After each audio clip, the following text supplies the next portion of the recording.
ሰላም ጤና ይስጥልን። የተወደዳችሁና የተከበራችሁ የቻናላችን ተከታታዮች የሰኔ 4 2018 ዕለታዊ ወቅታዊ ማህበራዊና ኢኮኖሚያዊ ትኩስ መረጃዎችን ይዘንላችሁ ቀርበናል።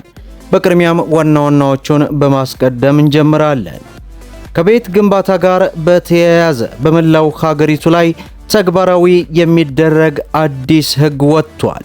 በዚህም መመሪያ መሰረት ቤት መገንባት ሙሉ በሙሉ ተከልክሏል። የትኛውን አይነት አሰራር ነው? ሙሉ ዝርዝር መረጃውን ይዘናል።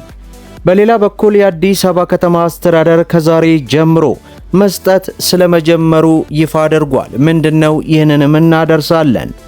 በሌላ በኩል ወደ ኩዌት መሄድ ለምትፈልጉ እህት ወንድሞች በሙሉ እጅግ በጣም መልካም የሆነ ዜና ተሰምቷል። ታደምጡታላችሁ። እንዲሁም እጅግ በጣም አነጋጋሪ የሆነ መረጃ የኢትዮጵያ ብር ሙሉ በሙሉ መታገዱን የሚገልጽ አንድ ሪፖርት አስነብበዋል። ይህንና መሰል መረጃዎችን ወደ እናንተ እናደርሳለን። ቪዲዮን ላይክ፣ ቻናሉን ሰብስክራይብ እያደረጋችሁ እስከ መጨረሻው ተከታተሉ። በቅድሚያም ከቤት ግንባታ ጋር በተያያዘ አዲስ ሕግ ወጥቷል።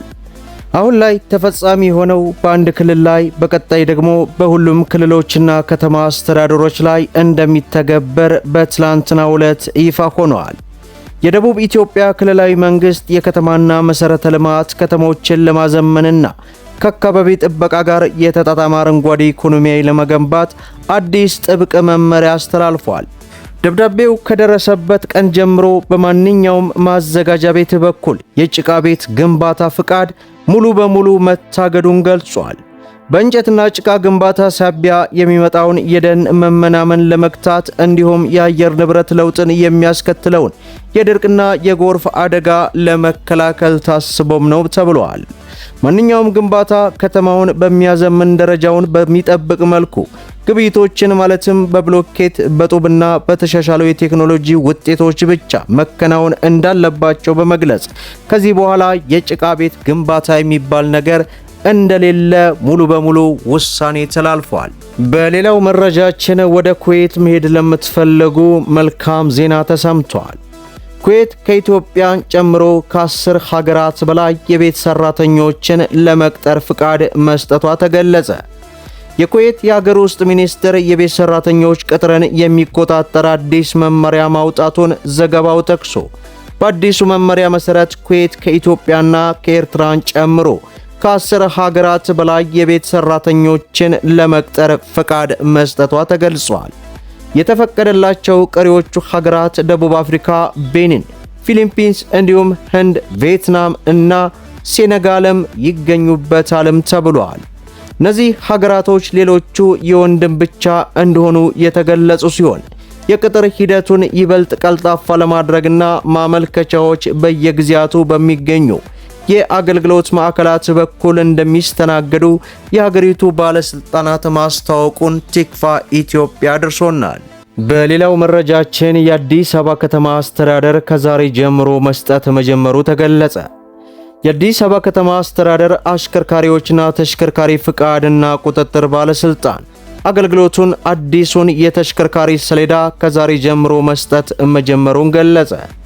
አዲሱ ሰሌዳ ሀገራዊ የሆኑ ይዘቶችን ያካተተ መሆኑንና ኮፒ ወይንም ፎርጂድ የማይሰራበት ነውም ተብሏል።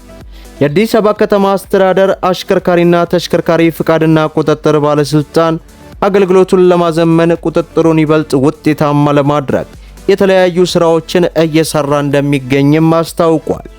ሰሌዳው የተለያዩ መረጃዎችን የሚይዝ በመሆኑ ለሕግ ማስከበር ስራ የሚመች ቶሎ የማይበላሽና ወጭ ቆጣቢ መሆኑም ተገልጿል።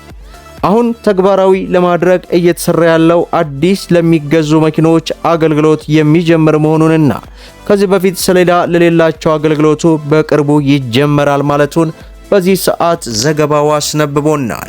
በሌላው መረጃችን የኢትዮጵያ ብር ሙሉ በሙሉ መታገዱ ተሰማ። ዓለም አቀፍ የክሪፕቶ ምንዛሬ መድረክ የሆነው ሚኢኤክሲ የኢትዮጵያ ብርን ከፒቱፒ ስርዓት ላይ ሙሉ በሙሉ በድንገት ማስወገዱ ተረጋገጠ። ኩባንያው ቀደም ሲል ይህንን አገልግሎት የሚያቆመው እንደ አውሮፓውያን አቆጣጠር ሰኔ 30 ቀን 2026 መሆኑን ገልጾ የነበረ ቢሆንም ከተቀመጠው ቀነ ገደብ 20 ቀናት ቀድሞ ውሳኔውን በተግባር አውለዋል። በአሁን ሰዓት የኢትዮጵያ ብር ምርጫ ከፕላትፎርሙ ላይ ሙሉ በሙሉ የጠፋ ሲሆን ከዚህ ቀደም የኢትዮጵያን የፋይናንስ ሕግ መሰረት አድርገው ቴሌግራም ዋሌት እንዲሁም ቢትጌት እንዲሁም ባይናንስ ሌሎችም የመሳሰሉ መድረኮች በኢትዮጵያ ብር የሚደረጉ የክሪፕቶ ግብይቶች ማቆሚያቸውም ይታወሳል። ብሔራዊ ባንክ ደህንነቱ የተጠበቀና ስርዓት ያለው የዲጂታል ፋይናንስ ተሳትፎ እንዲኖር የሚያስችል አጠቃላይ የቁጥጥር ማዕቀፍ ለማዘጋጀት ከዓለም አቀፍ አቻ ተቆጣጣሪዎችና ከሀገር ውስጥ ባለድርሻ አካላት ጋር እየመከረ መሆኑን መግለጹን በዚህ ሰዓት ቲክቫህ ኢትዮጵያ አስነብቦናል። በመጨረሻም በአዲስ አበባ ከተማ አስተዳደር ንግድ ቢሮ የሸማቾች መብት ጥበቃ ዳይሬክተር ባለፉት 10 ወራት የከተማዋን ሸማቾች መብት ከማስጠበቅ አንጻር ያከናወኗቸውን ተግባራት አመርቂ መሆናቸውን ገለጹ። የዳይሬክተሮቱ ዳይሬክተር አቶ መሐመድ እንደገለጹት ዳይሬክተሩ ባለፈው 10 ወራት ሸማቾች በተደራጀ አግባብ መብታቸውን ማስከበር እንዲችሉ ሰፊ ድጋፍ ስራዎችን አከናውነዋል ብለዋል። ከሸማቾች በደረሱ ጥቆማ መሰረትም ጥራታቸውን ያልጠበቁ፣ ለፀሐይና ለብልሽት የተጋለጡ፣ ከደረጃ በታች የሆኑ እንዲሁም የመጠቀሚያ ጊዜያቸው ያለፈባቸው ምርቶች፣ ምግብና መጠጦች ከገበያ እንዲወገድ መደረጉንም ዳይሬክተሩ ጠቁመዋል።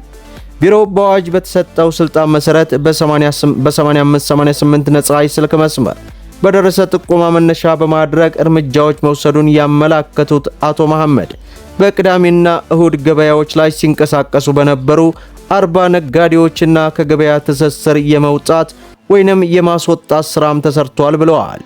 በ139 ነጋዴዎች ላይ የመጨረሻ ደረጃ ማስጠንቀቂያ እንዲሁም በ179 ነጋዴዎች ላይ የመጀመሪያ ደረጃ ማስጠንቀቂያ የመሰጠት እርምጃ መውሰዱንም አስታውቋል። በተጨማሪም ባለፉት 10 ቀናት ውስጥ 351 ቅሬታዎች በስልክ 296 ቅሬታዎች ደግሞ በአካል ቀርበው ተገቢው ምላሽ እንዲያገኙ ተደርጓልም ብለዋል።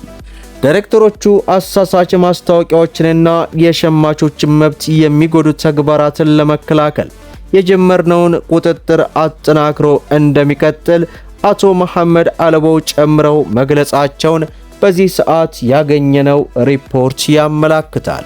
እጅግ ወሳኝና አነጋጋሪ የሆኑ መረጃዎች በዚህ ሰዓት የደረሱን ይህንን ይመስላሉ። ሁላችሁም ቪዲዮን ላይክ ሸር እያደረጋችሁ ለበርካታ ወንድሞች እንዲደርስ አድርጉ። ለቻናላችን አዲስ ከሆናችሁ ሰብስክራይብ በማድረግ እንዲሁም በየዕለቱ የሚለቀቁ አዳዲስ ትኩስ መረጃዎች እንዲደርሳችሁ የኖቲፊኬሽን ማብራታችሁን አትዘንጉ እያልኩኝ ለዕለቱ ያስኩላችሁ መረጃ ይህንን ይመስላል ማለት ነው። እስከ ፍጻሜው ድረስ አብራችሁን ስለቆያችሁ ልባዊ ምስጋናችንን እየሰጠን በሌላ ቪዲዮ እስከምንገናኝ ወሰላሙ አለይኩም ወራህመቱላሂ ወበረካቱ እንላለን።